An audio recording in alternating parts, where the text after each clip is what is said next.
But there's more news on the Greater Des Moines Partnership. This is the building that we're speaking of. This comes from an article from the Wednesday, February 23rd, Des Moines Register. Des Moines Partnership building is up for sale online.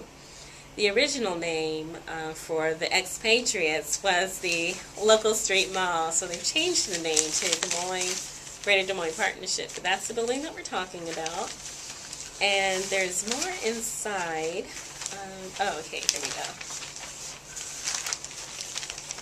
A key feature of the building is the 715 parking stalls on 6 upper levels. The parking was originally intended to serve the nearby Marriott Hotel and the now vacant Yonkers department store, which occupies the south half of the same block. The partnership building has 43,305 square feet of leasable space on 4 levels, including the downtown's first food court, which still operates in the basement level of the building. The last time the partnership building was assessed for tax purposes in 2009, Polk County Assessor James Maloney initially put its value at $8.3 million, but that was appealed and lowered to $4.6 million. Maloney will do a biannual reassessment of the property in the county this year. He has already said that he expects office space assessments in downtown Des Moines to fall an average of 28%. The lower values are the result of huge vacancies in the downtown market after 2 major insurance companies, Wellmark, Blue Cross and Blue Shield, and Aviva USA, moved last year from leased space into new headquarters, leaving behind more than 700,000 square feet of empty space. And I will say this, that while Aviva relocated itself on the westernmost edge of West Des Moines, Wellmark, Blue Cross, and Blue Shield moved maybe 3.5 blocks across the street from the Central Library, which is downtown, and so they're still paying property tax in the downtown area. This is Jordan Creek Town Center. Sprawl looks like this. You know, I guess, there's a difference between those 2 moves. So we can take that into account. There's another article. This is from the Friday, February 25th.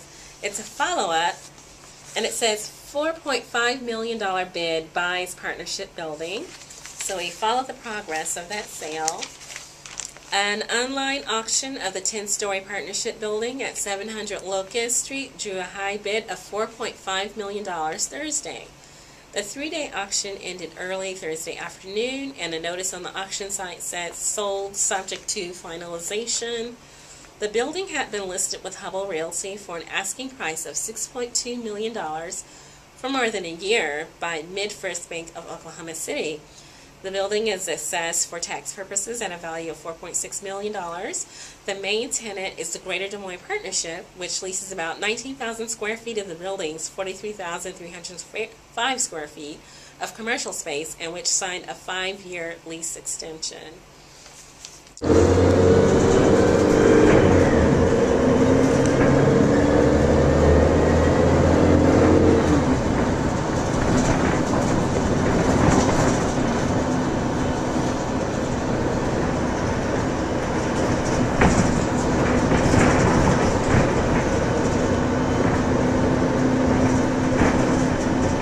So the final article in our development section is on the apartment vacancy rate, which sinks to 5.5% in the Des Moines area. That's from the same edition.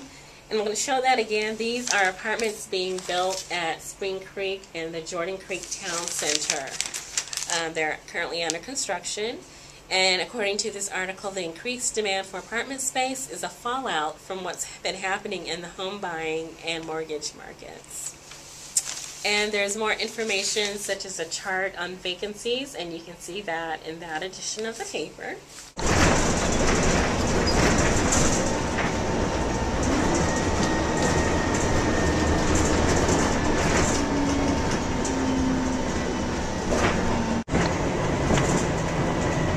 This is Wells Fargo. Wells Fargo is surrounded by acres of lawn.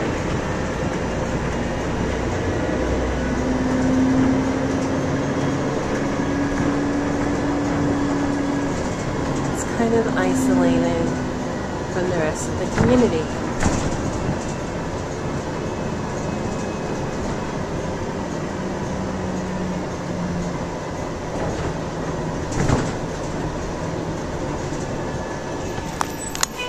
There's plenty of parking lots.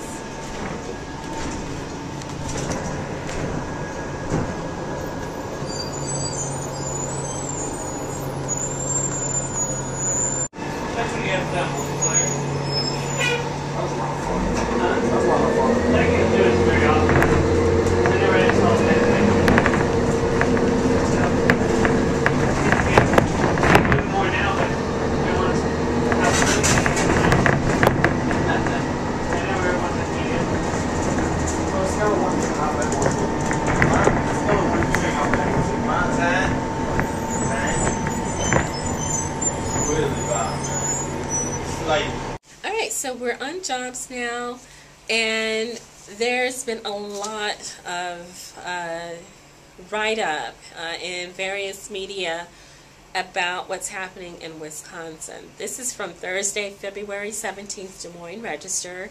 It's an Associated Press article, and it's saying that thousands protest Wisconsin anti-union bill.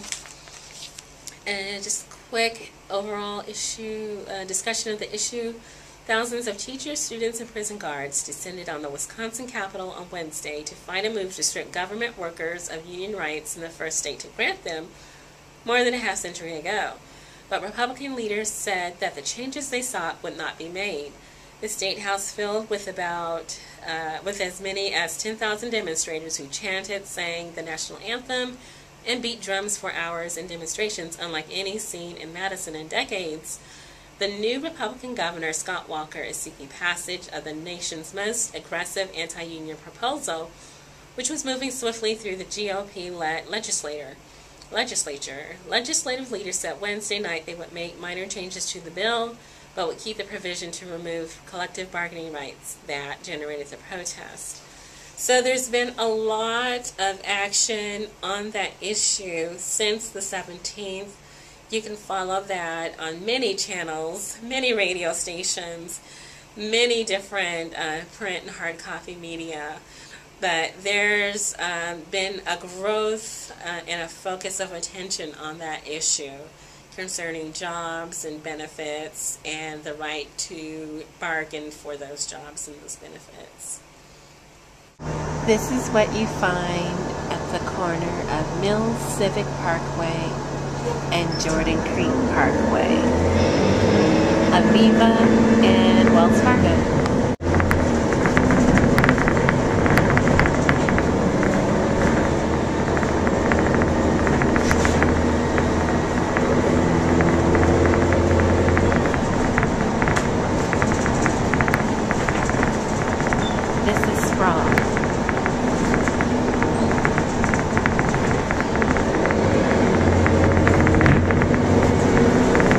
So there's also another article, and this is from the February 24th Des Moines Register. I'm going to see if I can find that from an earlier article that we read.